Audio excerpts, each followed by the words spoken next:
Hello guys, welcome to all of you. Welcome in daily CAT quant preparation. This is day 34। और आज का जो question है बच्चों, हमारा जो कैट एग्ज़ाम में आया हुआ सवाल है वो ये रहा आपके सामने। ये भी क्वेश्चंस बहुत कॉमन है बच्चों, ऐसे ऐसे क्वेश्चंस हमें एग्ज़ाम में मिल जाते हैं और ऐसे क्वेश्चंस को कैसे टैकल किया जाता है वो इस क्वेश्चन के थ्रू हम देखते हैं। कहते हैं आई हैव 1 रुपी कोइंस, 50 पैसा कोइंस एंड 25 पैसा कोइंस। कितने कितने रुपए वाले हैं?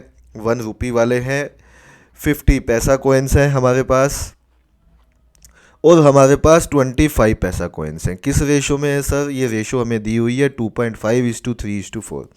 तो बच्चों, जहाँ तक कोइंस की बात है तो हम मान लेते हैं कि जो 1 रुपी वाले हैं वो 2.5x हैं कोइंस, और जो 50 पैसा वाले हैं वो 3x कोइंस हैं, और जो 25 पैसा वाले कोइंस हैं वो 4x कोइंस हैं। तो ये कोइंस की बात हो गई। लेकिन आगे वो बोल रहा है total amount with me is ₹210। ये अमाउंट है, ये कोइंस का टोटल नहीं है, ये अमाउंट का टोटल है। तो सबसे पहले आप इन कोइंस की वैल्यू को, कोइंस को अमाउंट में बदलिए। तो अगर हम इसको अमाउंट में बदलते हैं, मुझे बताइए, एक एक रुपए के, हाँ जी 2.5x कोइंस है, तो एक रुपए में कोइन कितने होते हैं? एक रुपए में एक कोइन होता है, 1 रुपए वाला। तो 2.5x कोइंस हैं यदि, तो 2.5x ही रुपीज़ में अमाउंट बन जाएगी वो, क्योंकि 1 रुपए वाला कोइन की वैल्यू 1 होती है। तो 2.5x कोइंस की वैल्यू 2.5x हो जाएगी। अब 50-50 पैसे वाले कॉइन्स जो होते हैं वो 1 रुपए में 2 कॉइन होते हैं। कितने होते हैं सर? 2 कॉइन होते हैं बच्चों 1 रुपए में। तो 3x कॉइन्स की वैल्यू क्या होगी? आप कहेंगे 3x डिवाइडेड बाय 2 रुपीज़ होगी। आप सोचो कि 50-50 पैसे वाले 2 कॉइन की वैल्यू 1 रुपए है, तो एक कॉइन की वैल्यू 1/2 रुपी है, तो 3x कॉइन्स की वैल्यू 3x/2 रुपी होगी। एक बार दोबारा, 25-25 पैसे वाले 4 कॉइन्स की वैल्यू 1 रुपए है। 4 कॉइन्स मिलके 1 रुपया बनाते हैं, तो एक कॉइन की वैल्यू 1/4 रुपी। तो 4x कॉइन्स की वैल्यू हो जाएगी 4x डिवाइडेड बाय 4 रुपी। बताइए, इतनी बात समझ में आ रही है सबको? 25-25 पैसे वाले कोइंस, 4 कोइन मिलके 1 रुपया बनाते हैं, तो एक कोइन 1/4 और 4x कोइन 4x/4।